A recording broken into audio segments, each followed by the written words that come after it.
अस्सलाम वालेकुम स्टूडेंट, आज हम स्टार्ट करने जा रहे हैं नफ्सियात का चैप्टर नंबर 1। उसका फर्स्ट टॉपिक हमारे पास आ रहा है नमूई नफ्सियात। सबसे पहले हम देखेंगे कि नमूई नफ्सियात होती क्या है। इसे इंग्लिश में क्या कहते हैं? डेवलपमेंटल फिजियोलॉजी, ठीक है, या साइकोलॉजी, ठीक है। आप इसे कहते हैं डेवलपमेंट साइकोलॉजी। अब सबसे पहले हम इसकी डेफिनेशन की तरफ आते हैं ताकि आपको क्लियर हो कि नमूई नफ्सियात हमारे पास होती क्या है। स्टूडेंट, सबसे पहले हम देखेंगे कि इसकी तारीफ़ हमारे पास क्या आ रही है। तारीफ़ इसकी है नफ्सियात की ये शाख इंसानों में होने वाली मुख्तलिफ़ तब्दीलियों का नफ्सियाती मुताला करती है। अब इंसान में आपको पता है रेगुलर रूटीन में अगर देखें तो बहुत सी तब्दीली वाक़या हो रही होती है। जैसे अब इंसान अपनी बॉडी में ही देखे, इंसान के फेस में कुछ चेंजिंग आ रही होती है, क्योंकि वो बहुत कम चेंजिंग होती है तो इंसान को शो नहीं होती, ठीक। उसके अलावा दूसरे चेंज क्या होता है, आपकी ग्रोथिंग में आ रही होती है कि आप देखें कि आपके बालों की ग्रोथ बढ़ी होती है, आपके नेल्स की ग्रोथ बढ़ी होती है, उसके बाद आपकी सोच में इजाफा हो रहा होता है। तो ये सारी जो है ना इंसान की तब्दीलियाँ, ये हम नमूई नफ्सियात में स्टडी करते हैं। ये हमने मेन डेफिनेशन कर लिया नमूई नफ्सियात की मेन डेफिनेशन। नमूई नफ्सियात की हम डेफिनेशन देखने के बाद हम हॉरलॉक के आते हैं कि हॉरलॉक ने क्या कहा था, ठीक है। ये हमारे पास साइंटिस्ट ही जिसने नफ्सियात के बारे में बहुत ज़्यादा मुताला किया था। तो इसने 1975 में नमूई नफ्सियात की तारीफ़ क्या की थी। इसने कहा था कि इल्म नफ्सियात की वो शाख जो इंसान के वजूद में आने से लेकर इसकी मौत तक नशुरमा पुख्तगी उम्र के मुख्तलिफ अदवार का तफसीली मुताला करती है।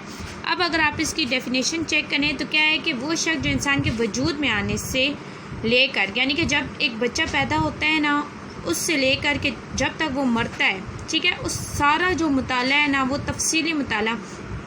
अब इस सारे में कौन सा मुताला आएगा? जैसे कि आप देखें एक बच्चा पैदा होता है तब उसमें कुछ और चेंजिंग हो रही होती है, ठीक है, फिर उसकी हाइट बढ़ती है, उसकी सोच बढ़ती है, उसका माइंड बढ़ता है। तो उसमें जो जितनी, यानी कि जब वो पैदा होता है और उससे लेकर उसके बुढ़ापे तक वो सारी जो स्टडी है ना, वो इसमें हॉरलॉक ने कहा था कि हम नमूई नफ्सियात में करते हैं। और इसके साथ साथ अदराकी, माशरती और ज़िंदगी के दीगर तकाज़ों पर भी बहस करती है। अब दीगर तकाज़े ज़िंदगी के या माशरती के आ जाते हैं, लेन देन आ जाता है इसमें, ठीक है, कि वो इंसान लेन देन में कैसा था, उसके अलावा वो कारोबार में कैसा था, उसके अलावा वो उसका ज़हन किस तरफ ज़्यादा जा रहा था। तो ये सारे हॉरलॉक ने कहे थे कि ये इस बारे में सारी जो स्टडी है ना, आप कह लें कि डीपली स्टडी जो आपकी होती है वो नमूई नफ्सियात में होती है। अब नेक्स्ट हमारे पास आ जाता है कि बालिदगी क्या होती है। बालिदगी को इंग्लिश में हम क्या कहते हैं? ग्रोथ कहते हैं। फ़र्द के साइज़, कद, वज़न और एज़ा में रोनमा होने वाली तब्दीलियों को बालिदगी तब्दीली कहा जाता है, राइट। अब देखें, अब साइज़ में सबसे पहले आप देखें साइज़ में कैसे आ रहा होता है कि अब बच्चा जो पैदा होता है उसका वो छोटा सा होता है, ठीक है, उसके साथ साथ ना उसका साइज़ बड़ा होता है। साइज़ किस तरह बड़े होते हैं? उसके हाथ बड़े होते हैं, उसके पाँव बड़े होते जाते हैं, उसके फेस बड़ा होते जाते हैं, यानी कि उसके बॉडी के तमाम जो ऑर्गन्स हैं वो बड़े होते जाते हैं। उसके बाद आ गया कद। कद भी आप देखें कि उम्र के साथ साथ बढ़ता जाता है। उसके बाद वज़न भी बढ़ता है, एज़ा भी बढ़ते हैं। तो ये जो होने वाली सारी तब्दीलियाँ हैं इनको क्या कहते हैं? बालिदगी, और इसे इंग्लिश में क्या कहा जाता है? ग्रोथ कहा जाता है। नेक्स्ट टॉपिक को हमारे पास आ रहा है कि बालिदगी के अवामिल कौन से हैं। अवामिल कौन से होते हैं कि बालिदगी के नतीजे में दर्ज झैल अवामिल वकू पजीर होते हैं, ठीक है। जब आप में ग्रोथ हो रही है तो आपके चेंज भी आएगा। तो वो अब चेंज कौन कौन से होते हैं? 3 तरह के अवामिल होते हैं। बालिदगी का पहला अवामिल कौन सा आ रहा है कि नंबर 1 पे हम लिखेंगे कि जिस्म की लंबाई, ऊंचाई में इजाफा होता है। कैसे?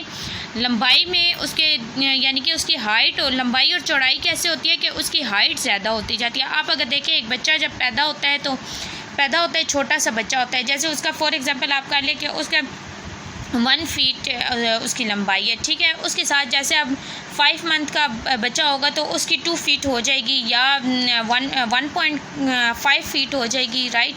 उस तरह अब जैसे कोई जवान होता है, जैसे कोई जवान हो जाए तो उसकी जो है लंबाई में इजाफा हो के उसके अब देखें अब नॉर्मल जो 18-19 की होती है वो गर्ल्स में 5 से 6 की हाइट होती है और बॉयज़ में 7 to 8 या 6 ये सारी हाइट जारी होती है। तो फर्स्ट पॉइंट कौन सा है कि जिस्म की लंबाई और ऊंचाई में इजाफा होता है। नेक्स्ट कौन सा है कि इंसान का वज़न बढ़ता है। ये आपको ऑलरेडी मैं पॉइंट क्लियर कर चुकी हूँ कि जैसे बच्चा पैदा होता है उससे लेकर एक जवान का आप वज़न करें और एक बच्चे का और एक बूढ़े का, तीनों का जब आप वाजना करेंगे तो क्या होगा कि उनका वज़न चेंज होगा। क्यों चेंज होगा? बालिदगी यानी कि ग्रोथ की वजह से, राइट। नेक्स्ट आ गया है फ़र्द के एज़ा का हुजम भी कद और वज़न के लिहाज से बढ़ता है। अब हुजम देखें कि इंसान पहले कम चौड़ा होता है, ठीक है। फिर वो अक्सर लोग होते हैं जो जैसे जैसे उनकी ग्रोथ होती है तो वो मोटे हो जाते हैं, और अक्सर होते हैं कि उनका कम हो जाता है। तो हजम भी क्या होता है, कद और वज़न की तरह बढ़ता है। उसके बाद हमारे पास नेक्स्ट टॉपिक आ जाता है कि बालिदगी से रोज़मर्रा ज़िंदगी में क्या असरात होते हैं। तो पहले आ गया है तग़य्युर, यानी कि चेंज कोई भी हो सकता है। चेंज कौन सा आ रहा होता है कि इंसान की हाइट, ग्रोथ और सारा कुछ जो चेंज होता है वो उसे क्या कहते हैं, तग़य्युर, और इंग्लिश में क्या कहते हैं, चेंज। अहलियत कहते हैं काबिलियत को, ठीक है, कैपेबिलिटी। अहलियत अब हमारे पास अहलियत क्या होता है कि जैसे कोई छोटा बच्चा होता है वो कम काम कर सकता है, ठीक है। जैसे जैसे वो बड़ा होता जाता है तो वो ज़्यादा काम कर सकता है, और जैसे जैसे बूढ़ा होता है फिर उसकी कैपेबिलिटी कम हो जाती है, ठीक है। तो आप एक किस्म की ताकत भी कह सकते हैं कैपेबिलिटी को, और काबिलियत भी कह सकते हैं, ठीक है। तो अहलियत आ गया दूसरा पॉइंट। ये रोज़मर्रा ज़िंदगी में हम बता रहे हैं कि जो रेगुलर रूटीन होता है। फिर उसके बाद रोज़मर्रा वज़ाइफ, यानी कि एवरीडे फंक्शन या रोज़मर्रा वज़ाइफ क्या होता है। रोज़मर्रा वज़ाइफ से मुराद ये है कि देखिए, इंसान जब जैसे ही सुबह होती है ना, तो इंसान का रेगुलर रूटीन में हर नया काम इंसान ने करना होता है। तो ये रोज़मर्रा वज़ाइफ उसमें आ जाता है कि रोज़ इंसान कौन सी नया काम कर रहा है, ठीक है।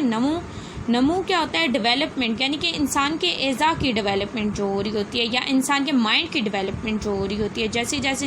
जैसे इंसान जितना दिमाग से काम लेता है तो उतनी वो तरक्की करता है, तो नमू उसकी तरक्की में आ जाता है। उसके बाद विरासती पहलू, हेरिडिटरी एस्पेक्ट आ जाते हैं। विरासती पहलू भी बहुत सारे, आपको पता है कि विरासत में किस तरह पहलू आगे ट्रांसफ़र होते हैं, तो रोज़मर्रा के काम में विरासती पहलू भी उसमें बहुत ज़्यादा अफेक्ट कर रहा होता है। ये हमारा था आज का लेक्चर नंबर 1, चैप्टर नंबर 1 का।